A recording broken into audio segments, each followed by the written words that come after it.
All right, ladies and gentlemen, welcome into the fight channel, UFC 292 from Boston Garden, ladies and gentlemen.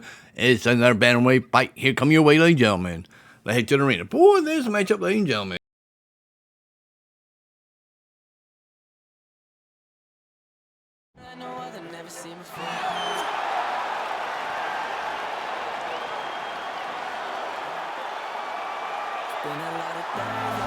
Well, this guy has truly made the takedown a thing of beauty in mixed martial arts. With respect to yourself and George St. Pierre and the truly great takedown artists, this guy's closing the gap and entering that company in the eyes of many. Oh, absolutely, because he's done such a great job of timing takedowns. I haven't seen anyone so good at slipping a jab into a takedown since George St. Pierre. Right. He does a phenomenal job of getting from step one to step two before his opponent even realizes, now he's in on my leg. And if they do get their hip back, immediately he's up into a foot sweep, or a headlock, or an inside trip.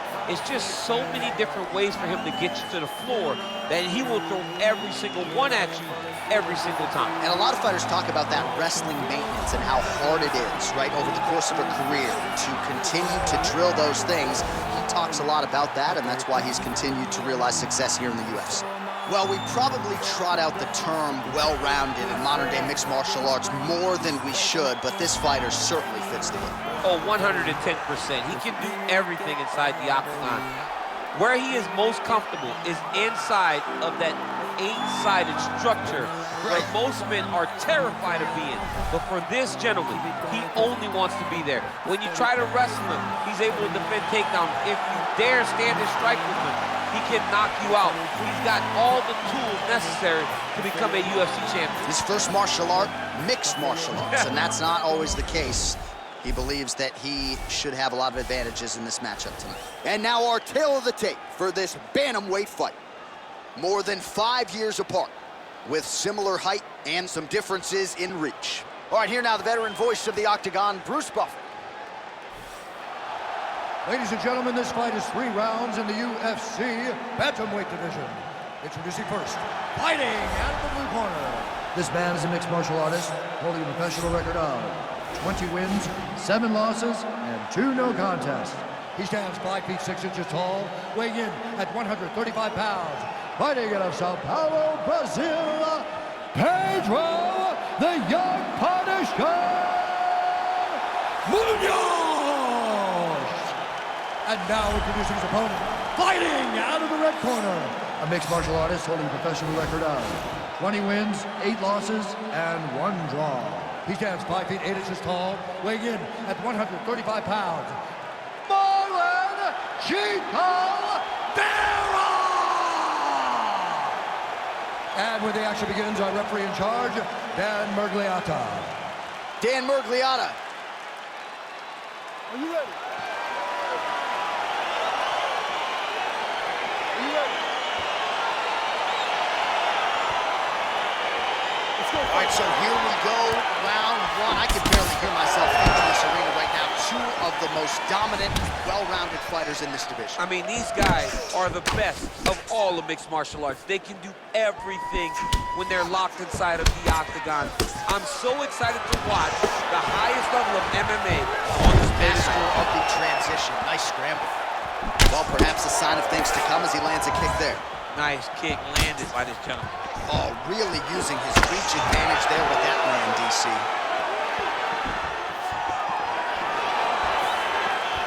Big liver kick lands under the elbow. Straight right, he misses. Mixes it up nicely in terms of staying heavy and also staying active.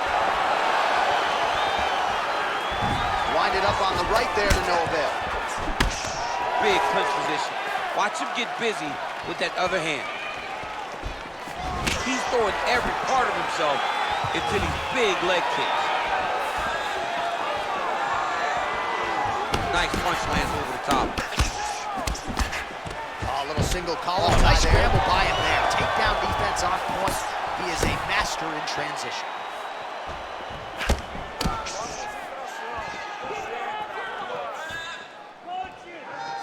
Nice body kick.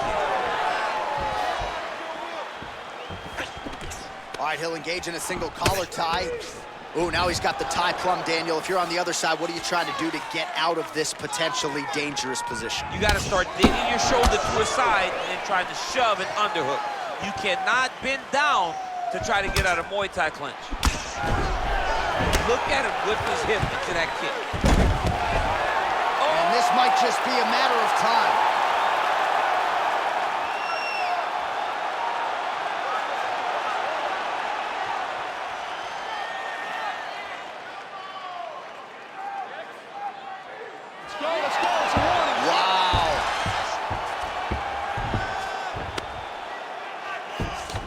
All right, he's got side control here, DC. You know, he's got a lot of different submissions in his arsenal once this fight gets to the ground. Now into his mount.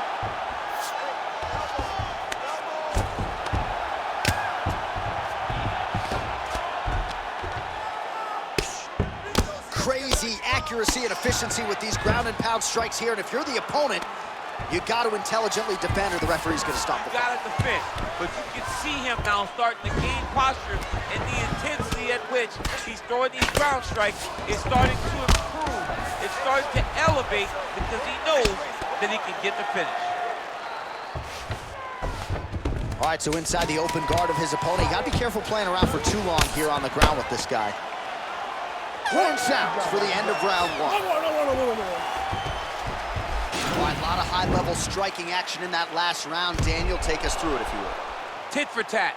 Who has the best chin? It seemed as though they were looking for that answer. Both guys took risk. What a fantastic round.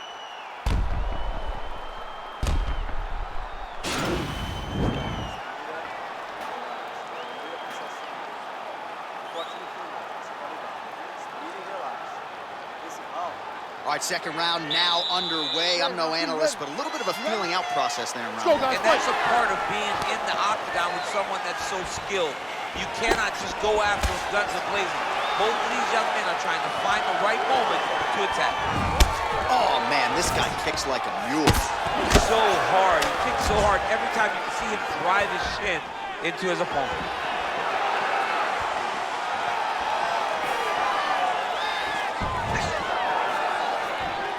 Well, that body kick was there earlier, not there on that attempt.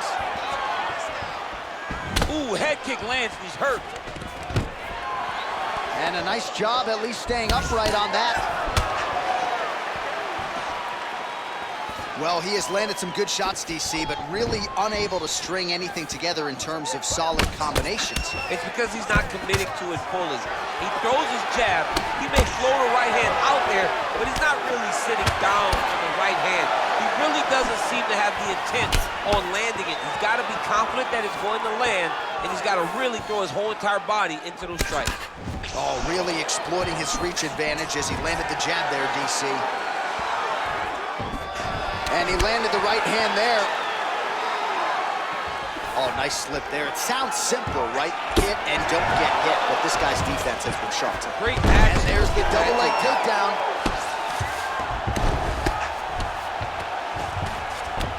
All right, side control now. We'll see if he can advance position.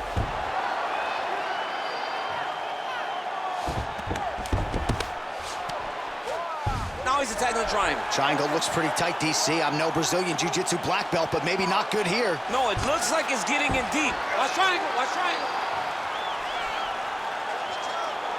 Needs to push the arm to the side.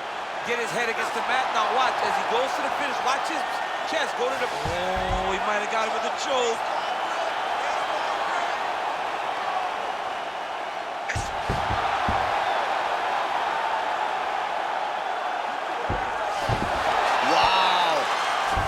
Right into side control here, DC. Biggest difference between half guard and side control. Well, side control to me feels like a little bit less control because now my legs aren't really doing anything anymore. Now I'm controlling you with my upper body. So I've got to be very, very aware. It's still advantageous, but it just seems a little more free-flowing than having something like a half guard. Oh, he's got the ground and pound going now. 30 seconds to go in round two. Oh, he's attacking choke now.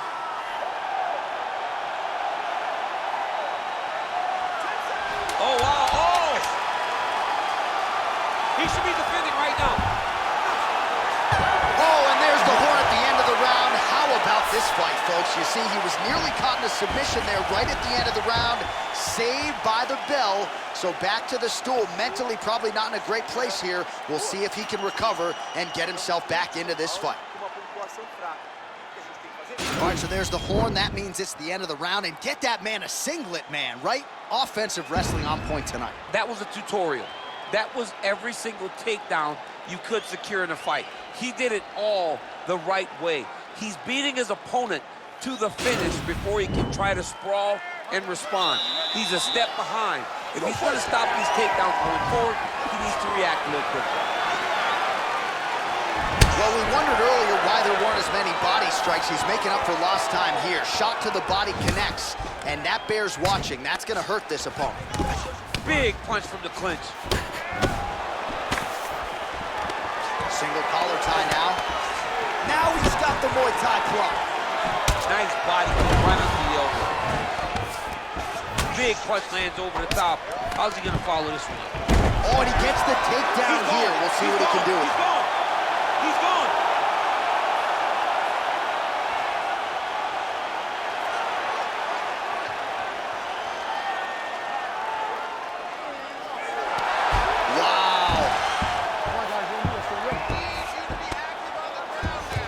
All right, working out of side control here. His opponent trying to control posture, but you got to be careful here. Oh, now trying to isolate an arm, DC. He needs to move his hips back to cover. He cannot allow him on that angle. Attacking arm bar.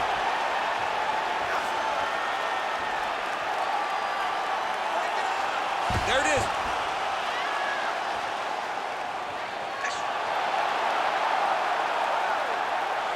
Oh, now he's in trouble.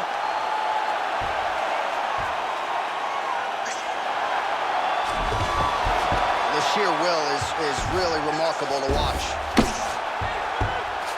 All right, full guard here, DC. What does he need to do to improve position? Well, he's got to start to build his posture, get some damage off, move the half guard, which in turn leads to more opportunities for advancement. But if you're on the bottom, you got to anticipate those movements the moment he tries to move to the next position.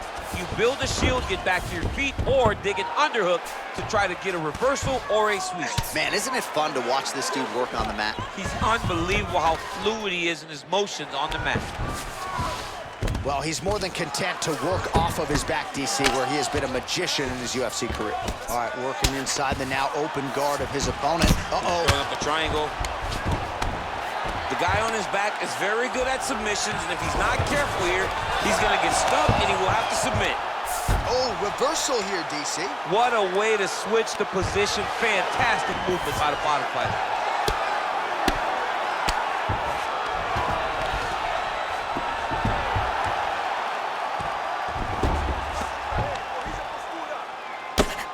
I mean, how many can he take?